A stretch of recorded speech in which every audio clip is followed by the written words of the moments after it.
যুক্তরাষ্ট্রের ফ্লোরিডায় দুই বাংলাদেশি পিএইচডি শিক্ষার্থী হত্যার ঘটনায় নতুন করে আলোচনায় এসেছে কৃত্রিম বুদ্ধিমত্তা প্রযুক্তি। এই ঘটনায় তদন্তের আওতায় আনা হচ্ছে ওপেন এআইকে, যাদের তৈরি চ্যাটজিপিটি ব্যবহার অভিযোগ উঠেছে প্রধান সন্দেহভাজনের বিরুদ্ধে।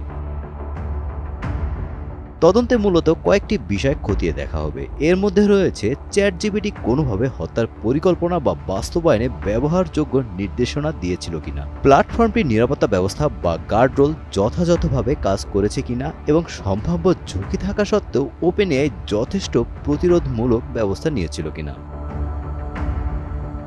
যুক্তরাষ্ট্রের ফ্লোরিডায় দুই বাংলাদেশি পিএইচডি শিক্ষার্থী হত্যার ঘটনায় তদন্তের পরিধি বাড়িয়ে এবার কৃত্রিম বুদ্ধিমত্তা চ্যাটবট নির্মাতা ওপেন এআইকে অন্তর্ভুক্ত করার ঘোষণা দিয়েছে অঙ্গরাজ্যটির অ্যাটর্নি জেনারেল জেমস ওয়েটমায়ার। সামাজিক যোগাযোগ মাধ্যম এক্সে দেওয়া এক পোস্টে তিনি জানান, ইউনিভার্সিটি অব সাউথ ফ্লোরিডার দুই বাংলাদেশি শিক্ষার্থী হত্যাকাণ্ডের ঘটনাকে ওপেন এআইয়ের বিরুদ্ধে চরম ফৌজদারি তদন্তের অংশ করা হচ্ছে। এ মামলার প্রধান সন্দেহভাজন হত্যাকাণ্ড ঘটাতে চ্যাটজিপিটির সহায়তা নিয়েছে বলেও তথ্য পাওয়া গেছে।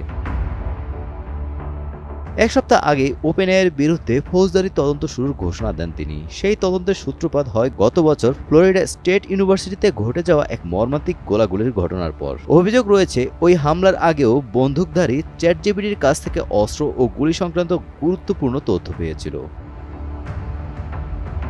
বর্তমানে Hillsborough County sheriff office Jamil Ahmed Limon ও নাহিদা সুলতানা বৃষ্টি হত্যাকাণ্ডের তদন্ত করছে। এ ঘটনায় লিমনের রুমমেট ২৬ বছর বয়সী হিশাম আবু ঘরবেককে গ্রেফতার করা হয়েছে এবং তার বিরুদ্ধে দুটি সুপরিকল্পিত হত্যার অভিযোগ আনা হয়েছে।